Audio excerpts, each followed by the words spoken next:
Hail adventurers, and welcome back to our journey to level 90 in PvP epicness. Today, we'll be hitting up Nagrand. Now, Nagrand's probably going to take a little bit, which is good, but I love the zone, so we're going to do a whole bunch of it.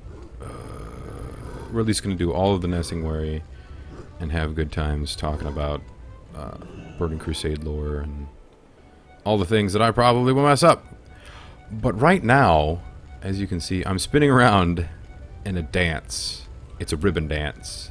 Because although it is coming to an end shortly here, we are still in time for the Summer Fire Festival, which marks the beginning of summer in the World of Warcraft. Now, it falls just a little bit after the beginning of summer in the real world, but that's all right. You know, don't want to line things up too much because it ends technically July 5th, but it allows for a wonderful fireworks display on July 4th. Now, hopefully, I'll be able to capture some of that, and we'll get to go watch some fireworks together. That way, if you're not in the States or you just missed it, you know, you'll get to see some awesome fireworks.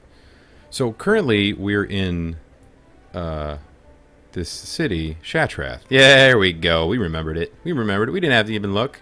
We're awesome, hence the RP walk. No, we're in Shatrath. Now, this was a great city for other Draenei, and was beaten up a little bit. But now, thanks to Adal, who we're going to come up here in a second, it's kept safe. Now, see, this guy here has a quest for me, and I'm not going to accept that quest. And I'll tell you why I'm not going to accept that quest, because that quest, at the end of it, has me choose between one of two factions, and the Eldors or the Scryers. And since I'm not going to be in Outlands for very long at all, it just doesn't matter. So I'd rather not anger the other faction, because if you choose one, then the other faction becomes not your enemy, but they don't like you so much, because the two factions don't really like each other.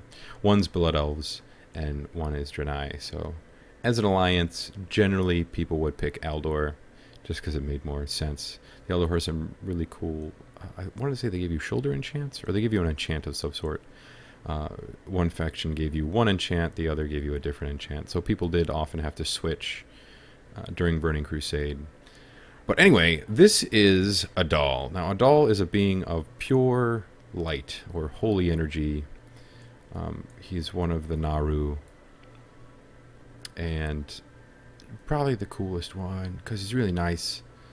The Draenei are buddies with the Naru. Oh, and this guy's in my way. Oh, got out of my way! Awesome, he got out of my way. He listened. He knows the power of the Wolfgar. But he's obviously shrouded in light, and it is through his power that this city is kept neutral and kept safe, because there's a lot of terrible things here in Outlands. But he's keeping it real. And we have some other Khadgar, cool people. Apprentice to Medivh. Medivh was an important figure. He's the guy who opened the dark portal from the Azeroth side, and he actually has a daughter who is an orc. Well, she's half orc, because Medivh is a human. So yeah, so we're up here, and we're gonna fly through the Eldor area real quick. This is a holy temple. Now, most of this area is pretty holy, I guess you could say, as it was a city of the Draenei, and that's the kind of people they are. They offered another race for paladins for the Alliance, and then Blood Elves opened up paladins for the Horde, which was exciting, because if you played Horde in vanilla, you hated the Alliance because they had paladins who could bubble and then Hearthstone out of an area. And if you were Alliance, you hated the Horde because they had shamans. And everybody hated the fact that there was a different class on the other side. But that's okay. It worked out. Everybody was pretty even, all in all. But the Draenei opened up shamans for the Alliance, which was cool. So We got to see some cool things. Another... Is that Azeroth? Is that what that is? I think... Oh! What? What? What is that? That's our P line! But it's purple now. Oh, that must mean that the color of the sky is what determines the color of that. Which must mean it's like... It's just magical energies. Probably done because of the sundering, which is the planet... as we head over to the introductory zone here and hopefully have quests. Hopefully have quests. The planet is actually, as we come up here, it's, well, it's dying a little bit. And there's story reasons behind that, and I don't remember all of them. But essentially, somebody made a pact with bad things, and now the world is slowly being destroyed. Which sucks. Sucks for its inhabitants. But luckily... Since Burning Crusade, it hasn't moved at all, so everybody's still safe. Thank the 9, right? Thank the 9.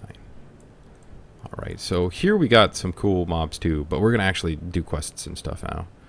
Woo-woo! Oh, flying mounts. So good. So flying mounts were introduced with Outlands, and everybody was really happy. Because ground mounts kind of got annoying.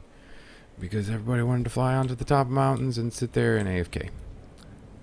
Who wouldn't want to do that? People like warlocks who would summon... So an old warlock trick was to go to some really obscure place and then summon people there.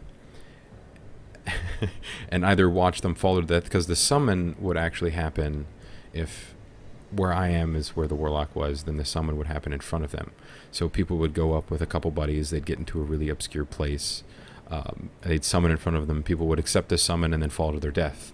Or they had the ability to cast a water-breathing spell on themselves and allies, so they'd cast it on their group members, go to the bottom of something really, really deep, and then summon people down there like, oh yeah, I'm summoning out to some really far away place that it's really hard to get to, so just take my summons. And people are like, oh yeah, perfect. And then they'd get summoned and then drown. It was wonderful because, well, warlocks are kind of douchebags. Not all warlocks.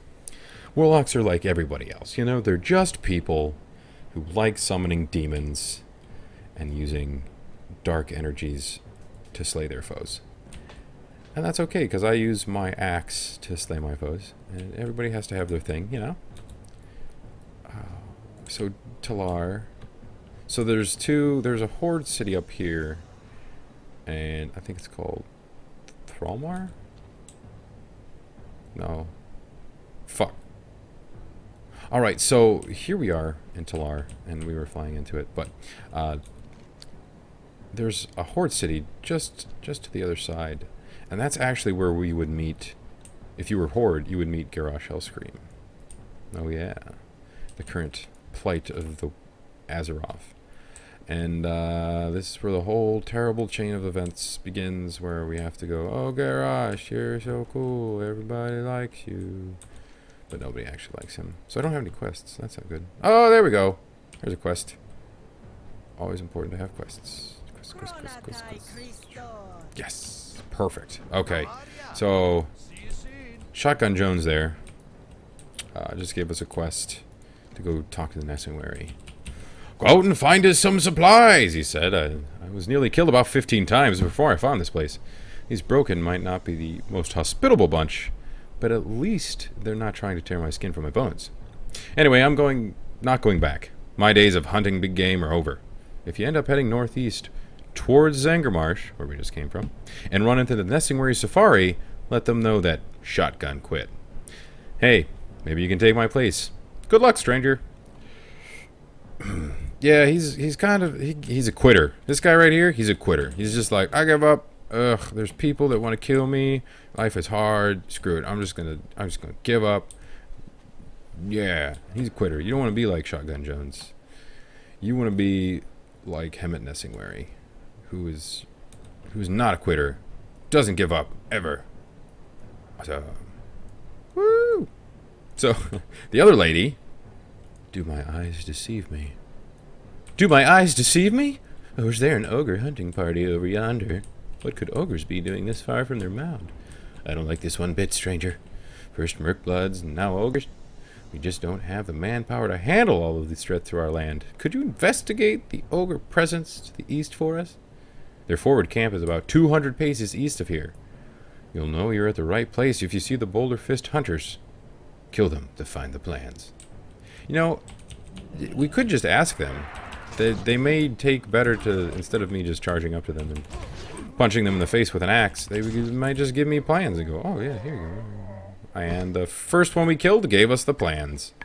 Gotta love those quests. Gotta love it when RNG is on your side. RNG means random number generation. Gotta love it when it's on your side. Gotta love it. So there's another PvP zone, because they were really pushing for there to be world PvP, and this place actually got the most action, and that's probably why a lot of people had fond memories of Nagrand. Otherwise, besides the beautiful landscape and the cool floating debris, it held Hala, and Hala, you you captured the zone, but it's got guards there, guards that you couldn't just run in and kill.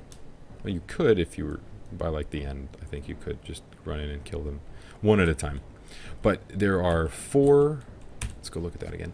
There are 4 little points, and these points have a flying mount that you can get once you capture the point. It's got a little flying mount and some explosives, and you fly around and you just bomb the crap out of it. Oh, good! It's the best day ever! Yeah! I love being ganked by 90s who were bored in Outlands. Why? Why? That's alright. That's life, I guess. I did kill a level 46. Now, granted, why a level 46 was in Outlands, I don't know. But I saw him and my mouth watered. I was excited and I killed him. And I felt good about myself for about 2 minutes. So that guy's probably feeling good about himself. And you know what? That's okay. If our death made him feel happy, that's okay. I only have to run back. Oh, yeah. Running back is so exciting. Running back is so exciting.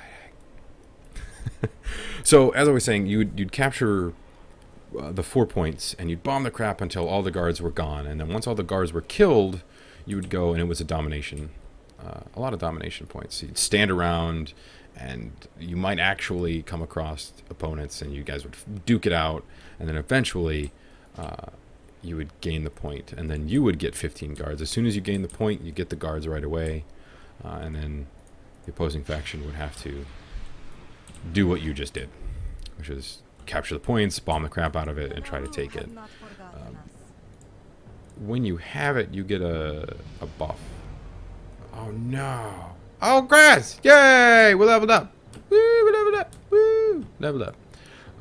When you you would get a buff, and I think it's an experience buff. I want to say it's an experience buff because that makes the most sense. And you would also get little tokens that would you